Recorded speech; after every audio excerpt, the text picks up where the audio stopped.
అందరికీ నమస్కారం. Welcome to our channel. Nara Lokesh గారికి తెగ చిరాకు తెప్పించేశారు వైసీపీ పార్టీ వాళ్ళు. 2024 ఎలక్షన్లలో అఖండమైన మెజారిటీతో గెలిచి అధికారాన్ని చేపట్టిన తర్వాత ఎలక్షన్ హామీల్లో భాగంగా ఏదైతే యువతకు పెద్ద ఎత్తున 20 లక్షల ఉద్యోగాల కల్పన నా ధ్యేయం అని చెప్పేసి యువగళం పాదయాత్రలో నారా లోకేష్ గారు తాను పర్యటించినటువంటి ప్రతి నియోజకవర్గంలో ఉన్నటువంటి యువతకు భరోసాను కల్పిస్తూ వచ్చారో ఆ హామీని నిలబెట్టుకునేందుకు అహర్నిశలు దాదాపు గత 11 నెలలుగా నారా లోకేష్ గారు పనిచేస్తూ ఉన్నారు. ఇప్పటికే ఎన్నో రకాల ఇంటర్నేషనల్ సంస్థలను ఆంధ్రప్రదేశ్కి ఆయన తీసుకురావడం జరిగింది. దాదాపు ఇప్పటికీ అధికారిక లెక్కల ప్రకారం అయితే 8 లక్షల కోట్ల పెట్టుబడులు ఆంధ్రప్రదేశ్కి రావడం జరిగింది. అందులో ఆల్రెడీ సగానికి పైగా పరిశ్రమలు వాళ్ళ యొక్క పరిశ్రమలకు సంబంధించినటువంటి శంకుస్థాపనలు కూడా పూర్తి చేసుకొని ఆన్ బోర్డ్ వెళ్ళిపోవడం కూడా జరిగిందనమాట. ఈ సంస్థల ద్వారా ఆంధ్రప్రదేశ్లో ఉన్నటువంటి యువతకు పెద్ద ఎత్తున ఉపాధి అవకాశాలు దొరికేటటువంటి అవకాశం పెద్ద ఎత్తున ఉంది. ఇక దీన్ని సహించలేనటువంటి ఈ YCP Paytm batch and YCP party నాయకులు ఎందుకు భరించలేరు అంటే బేసిక్గా యువతకు ఉద్యోగ కల్పన కానీ ఉపాధి కల్పన కానీ చేస్తే వాళ్ళు స్వంతంగా సంపాదించుకొని బ్రతుకుతారు, ఎవరికి ఊడిగం చెయ్యరు. సో జగన్మోహన్ రెడ్డి అండ్ బ్యాచ్కి అలా యువత స్వశక్తితో బతకడం అనేది నచ్చదు. ఎందుకంటే వాళ్ళు డబ్బులు సంపాదించుకొని వాళ్ళు స్వశక్తితో బతికితే వాళ్ళ కాళ్ళ మీద వాళ్ళు నిలబడితే ఈ బ్యాచ్కి వాళ్ళు ఊడిగం చెయ్యరు కదా. కాబట్టి యువతని గత 5 సంవత్సరాల పాటు జగన్మోహన్ రెడ్డి అండ్ బ్యాచ్ మభ్యపెట్టుకుంటూ వాళ్ళ మొహాన ముష్టేసినట్టు ఆ వాలంటీర్ ఉద్యోగాలు పడేసి నెల 5,000 రూపాయలు వాళ్ళ అకౌంట్లోకి వేసి వాళ్ళతో బానిసత్వం చేయించుకున్నారు. ఆ బానిస సంఖ్యలను తెంపి వాళ్ళకంటూ ఒక భవిష్యత్తు ఉంది, వాళ్ళు కూడా అందరితో పాటి ఎదగాలి అనేటటువంటి సదుద్దేశంతో నారా లోకేష్ గారు ఇంటర్నేషనల్ కంపెనీల దగ్గర నుంచి నేషనల్ కంపెనీల వరకు ప్రతి దాన్ని అవకాశం ఉన్న ప్రతి కంపెనీని తీసుకొని వచ్చి ఆంధ్రప్రదేశ్లో పెడతా ఉన్నారు. అదే వైసీపీ బ్యాచ్కు కంటగింపు. అరే మేమేంది బానిసల మాదిరిగా తయారు చేసుకుంటా ఉంటే ఈ లోకేష్ వచ్చేసి అందరికీ పరిశ్రమలు తీసుకొని వచ్చి ఉద్యోగాలు ఇప్పించేస్తున్నాడే అని చెప్పేసి ఏడుపులు మొదలుపెట్టారు.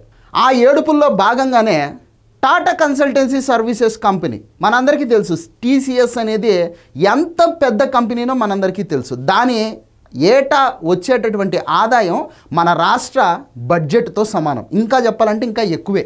అట్లాంటి ఇంటర్నేషనల్ సంస్థని వైజాగ్లో తీసుకొని వచ్చి వాళ్ళకి ఏదో నామమాత్రంగా వాళ్ళ దగ్గర నుంచి రుసుము తీసుకొని ప్రభుత్వ భూమిని వాళ్ళకు ఇస్తే దాని మీద ఈ జగన్మోహన్ రెడ్డి అండ్ బ్యాచ్ రూపాయికి ఇడ్లీ రాదు, రూపాయికి సాంబార్ రాదు, రూపాయికి వడ రాదు, రూపాయికి చట్నీ రాదు, రూపాయికి ఉప్మా రాదు అని చెప్పేసి ఏ విధంగా నీచంగా మాట్లాడారో మనందరం చూసాం.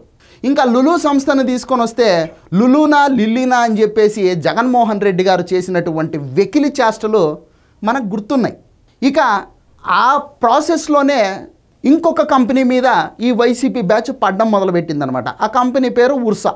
ఇదే అమెరికన్ బేస్డ్ కంపెనీ. దాని కార్యకలాపాలు ఇండియాలో ప్రారంభించాలని ఆ కంపెనీ వాళ్ళు అనుకోవడం జరిగింది.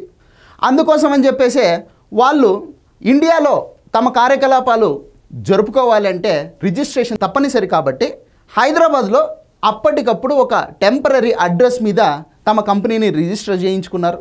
తర్వాత పర్మనెంట్ బిల్డింగ్ వచ్చిన తర్వాత పర్మనెంట్ అడ్రస్ రిజిస్ట్రేషన్ చేయించుకుంటామని చెప్పేసి కూడా వాళ్ళు చెప్పడం జరిగింది. ఇక ఆ సంస్థకు వైజాగ్లో కూటమి ప్రభుత్వం కొంత భూమిని కేటాయించింది. గవర్నమెంట్ రికార్డుల ప్రకారం అయితే ఆ భూమిని మార్కెట్ ప్రైస్ ఎంత ఉందో అంతకే వాళ్ళు ఇవ్వడం జరిగింది. కానీ జగన్మోహన్ రెడ్డి అండ్ బ్యాచ్ మొదటి నుంచి కూడా ఈ గ్లోబల్ ప్రచారం చేయడంలో సిద్ధహస్తులు కాబట్టి ఎలాగో అప్పటికే టీసీఎస్ సంస్థకు 99 పైసలకే భూమిని కేటాయించింది కూటమి ప్రభుత్వం కాబట్టి సో దాంతోపాటు దీన్ని కూడా అందులో కలిపేసి ఉర్సా కంపెనీ నారా లోకేష్ది బినామీ కంపెనీ. అది కేసినేని చిన్నికి అందులో భాగాలు ఉన్నాయి.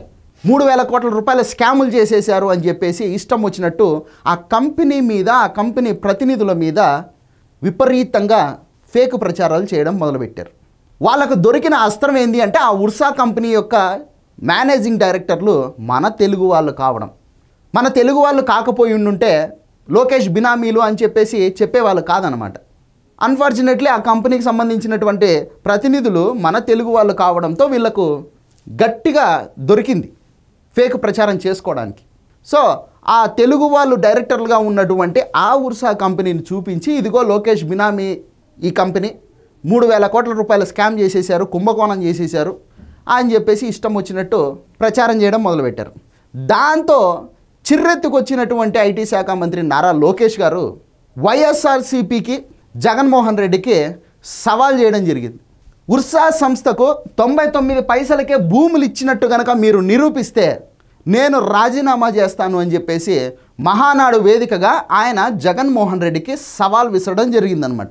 మరి చూద్దాం, ఎంతసేపు బురద చల్లి పారిపోయేటటువంటి మైండ్ సెట్లో ఉండే జగన్మోహన్ రెడ్డి గారు నారా లోకేష్ గారు చేసినటువంటి ఈ సవాల్ని స్వీకరిస్తారా? ఆ ఉర్సా సంస్థకు 99 పైసలకే ప్రభుత్వం భూములు కేటాయించింది అనేటటువంటి తమ వాదనను నిజం అని చెప్పేసి ప్రజల ముందు నిరూపిస్తారా, లేకపోతే ఎప్పటిలాగే పారిపోతారా అనేది ఇక వాళ్లకు సంబంధించినటువంటి విషయం. ఎందుకంటే ఇది ప్రజల భవిష్యత్తుకు సంబంధించినటువంటి విషయం.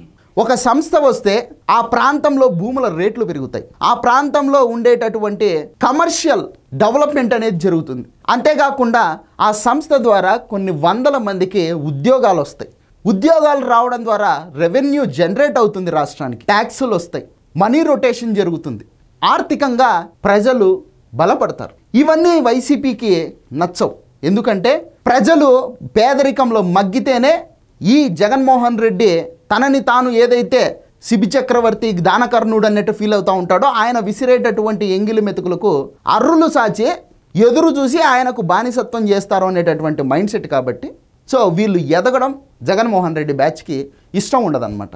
మరి లోకేష్ గారు ఏదైతే ఈ సవాల్ చేశారో దానికి జగన్మోహన్ రెడ్డి స్పందిస్తాడా, లేకపోతే అబ్బా ఇంకేముందిలే, నేను ఆల్రెడీ ఆ ఉర్సా కంపెనీ మీద ఇంత బురద చల్లేసిన, వాళ్ళు గొడుక్కుంటూనే ఉంటారు, మందేం పోయేది ఉంది, మనం చక్కగా ఇంకొక సంస్థ వస్తే దాని మీద కూడా బురద చల్లే ప్రయత్నం చేద్దామని చెప్పేసి తన పని తాను చేసుకుంటూ ఉంటాడా అనేది వేచి చూడాల్సినటువంటి విషయం అన్నమాట. సో జగన్మోహన్ రెడ్డి ఎలాగో అదే పనిలోనే ఉంటాడు, ఎప్పుడు బురద చల్లడంలోనే ఉంటాడు, ఆంధ్రప్రదేశ్ మీద బురద చల్లుతూ ఉంటాడు ఆయన. కాబట్టి దాన్ని కడిగే ప్రయత్నము ఆంధ్రప్రదేశ్ ప్రజలు తీసుకోవాలి. ఆంధ్రప్రదేశ్ని కాపాడుకోవాల్సింది మనమే. ఆయనకేముంది, అధికారం లేదంటే చక్కగా పోయి బెంగళూరులో పండుకుంటాడు. అధికారాన్ని అడ్డం పెట్టుకొని దోచుకున్నటువంటి వేల లక్షల కోట్ల రూపాయల ఆస్తులు ఉన్నాయి, కానీ నష్టపోయేది మనమే ఆయన గారి మాటలు వింటే. సో ఇది వీడియో. ఈ వీడియో నచ్చితే లైక్ చేయండి, సబ్స్క్రైబ్ చేయండి, షేర్ చేయడం మాత్రం మర్చిపోవద్దు. Thank you.